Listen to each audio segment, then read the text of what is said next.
With the recent appointment of a cabinet, the Guyana Council of Organizations for Persons Living with Disabilities is making known its expectations through a compilation of a list of recommendations for the new ministers, which will hopefully promote disability inclusion in every aspect of the country's development.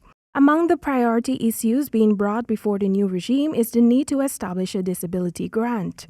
Program coordinator of the council, Ganesh Singh, during an exclusive interview with Nightly News on Thursday, underscored that the public assistance given to some sections of the disability community over the years is inadequate to sustain their livelihoods. That is a grant that is separate from the public assistance, which is guided by the Poor Relief Act, and is not specific to persons with disabilities. So we have been talking about having a policy to to establish a financial disability grant that will give an assistance to persons with disabilities, financial assistance every month, at least an adequate sum that they can live on. The Public Assistance Program, which falls under the Ministry of Human Services and Social Security, formerly known as the Ministry of Social Protection, is paid out on a monthly basis to the tune of $9,000. Singh emphasized the need for the new government to consider decentralizing special needs schools across the country. As it is right now, there are a few of the administrative regions where there are little or no systems for special education or special education.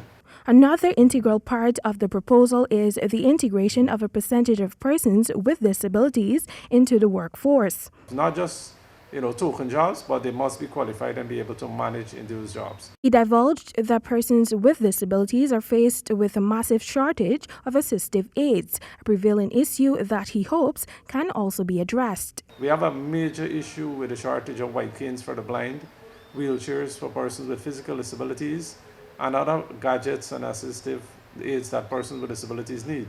These things are costly, and because the majority of persons living with disabilities in Ghana are in poverty.